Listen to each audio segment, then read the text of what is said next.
If you have been disappointed by almond flour cake recipes, today I'm going to fix that for you.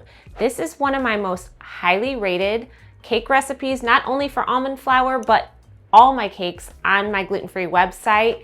And the reason why it rates so high is because it's light and fluffy instead of dense and heavy. It has the right amount of spices.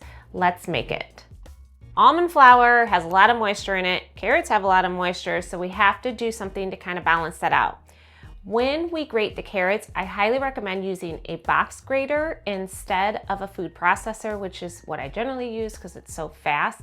But when you use a food processor, it releases a lot of moisture in the carrots, so a box grater just kind of combats that a little. You will need 232 grams of grated carrots. So just take your peeled carrots, and then I have the ends trimmed off, and then make them go on the box grater until you have 2 cups. Once you feel like you have plenty of carrots, then I will measure it. So there's 1 cup and then 2. And if you have any grated carrots left over, sometimes I just set them aside and I use them to decorate the top of the cake.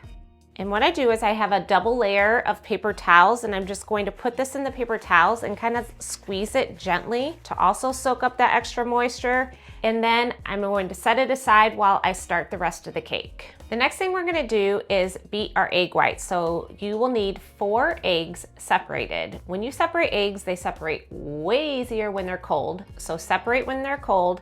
Put them in separate bowls, and then I set it out at room temp because both will beat up with more volume if they're room temperature. First, let's start with the egg whites. We're going to beat that in a stand mixer, or if you have a hand mixer too, that works. Just make sure you have a whisk attachment. And we're gonna beat these until they are very stiff. So kind of like meringue consistency. For your beaten egg whites, just set those aside for right now, and then we're gonna mix together the rest of the cake. So I have my 4 egg yolks. If you're using a stand mixer, go ahead and switch to your paddle attachment for this.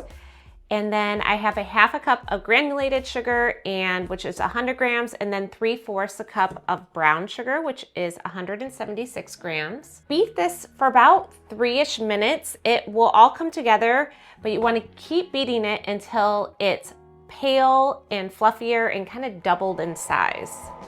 Once your egg yolks and sugars are beat together, then we're going to add the rest of the liquid ingredients. I have 2 teaspoons of vanilla extract, which I'm always lazy about and just eyeball with the cap. And then for the fat, you only use a 1/2 cup of oil. It could be any preferred oil you'd like, but almond flour has a lot of fat in it, so we don't need to add a lot to this cake, which is kind of a good thing.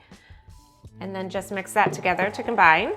Okay, let's make this an actual carrot cake by adding the carrot goodness. So we have our carrots that have been setting aside. We're gonna add that to the batter. And now here's all the things that make this cake great, but you can omit some things or swap in some other things. So I have in here 3/4 cup of chopped pecans, which is 94 grams, 3/4 cup of shredded sweetened coconut, which is 64 grams, and then a 1/2 cup of raisins, which is 85 grams. So if you wanted to leave one of these things out, you definitely can. It's just your cake will be a little bit thinner. The other thing is you could swap the nuts for walnuts or a different kind of nuts. You can do golden raisins. If you want to do unsweetened coconut, that would work as well. Now it's time to add the dry ingredients. So we have 3.5 cups of blanched almond flour, which is 346 grams. When you measure almond flour, I highly recommend doing the weight because how you put your almond flour in the measuring cup drastically changes the amount that ends up in your mixing bowl. So if it's like really compressed, you'll get a lot more almond flour. If you spoon it in, you get a lot less. So to make this cake how I intended it to be made, you might want to weigh it. Then we have 1.5 teaspoons of baking powder, a 1/2 teaspoon of baking soda, and then a 1/2 teaspoon of salt. For the spices, I have 1.5 teaspoons of cinnamon, a 1/2 teaspoon of nutmeg, a 1/2 teaspoon of ground cloves, and a 1/2 teaspoon of ginger.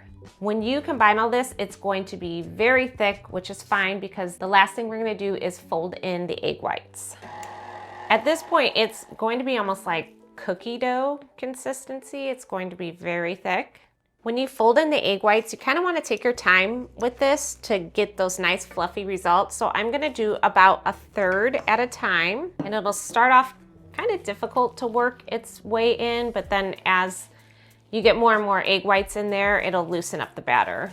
If you don't know what people mean when they say fold in something, what you want to do is go around the edge of the bowl and then work it in towards the middle. I'm going to show you my trick for getting even cake layers. So for this cake, I like using 8-inch pans because it just gives you a thicker layer for each cake. If you only have 9-inch on hand, that's fine too. You'll just want to decrease the baking time for about 5 minutes, and then your cake layers will be a little bit thinner. So go ahead and put your baking pan on the scale, and then I'm going to tar it out so it's at 0, and then you know how much batter you're putting in each pan. I have a little offset spatula that I'm just going to smooth the cake so it's in a nice even layer. And then I'm going to put this in a 350 oven for 35 to 40 minutes. Now, almond flour takes a little bit more time to bake just because there's so much moisture in it. And I usually err on the side of slightly over baking. You don't have to worry unless you drastically over bake it, but it has a little insurance in there because of all the oil in there. And you want to make sure that the moisture is baked off. Otherwise, once the cake cools, it'll rise and then it'll compress, and then you'll get more of a denser texture to it. So you want to make sure that it's really baked through. While our cake layers are cooling, I'm going to go ahead and make the cream cheese frosting. So for this, I have 8 ounces of softened cream cheese. I can get it off of here. Jeez. And then I have 1 stick of softened butter. Okay, just beat that to combine until it's nice and smooth and creamy. And then just add a 1/4 of a teaspoon of salt. You can cut that back to an 1/8 of a teaspoon if you're using salted butter. And then a teaspoon of vanilla for flavor. 1 tablespoon, I'm using heavy cream because I like how it aerates it a little bit, but you could use milk or anything else that you'd like to. Milk, half and half works. And then we have 3 cups of powdered sugar, which is 360 grams.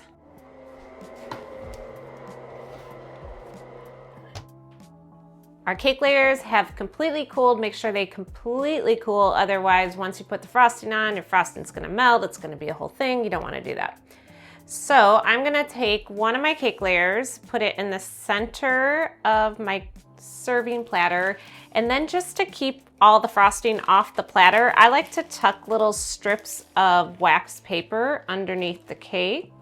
And then I usually just trim around the edges just so when I'm rotating, this doesn't get all up in my business. All right, we have our cream cheese frosting, so I'm gonna put a big old scoop right in the middle. And then I like to use an offset spatula to just kind of spread it around. Okay, and once that's evenly spread, I'm gonna take my second cake layer and just plop it on top. So I start with the top of the cake, and then I'm gonna spread it all the way to the edges and then go around last with the sides of the cake. If you want to make sure that no crumbs get in your frosting, you could do a thin layer all over the top and sides, refrigerate that, and then go back and do the rest of the frosting. And this is why I love this offset spatula, because it just makes frosting the sides of the cakes so much easier. So for some finishing touches, you can add some grated carrots to the top. And then you can also add some chopped pecans if you like. All right, and then I'm gonna pull these wax paper sheets off, and I really recommend refrigerating this cake for about an hour before slicing and serving it. It just helps the slices will hold together a little bit better just because there's no gluten in this recipe, so it just sets the texture a little bit more. I mean, this is better than like grandma's carrot cake. The almonds go so well with the spices and the carrots. It's like my favorite version of carrot cake ever. I cannot wait for you to try this recipe. It would be perfect for Easter or a birthday cake. People love carrot cake. You can find the full printable recipe on my website, Mamagourmand. Thank you for watching, and I will see you in the next video. you.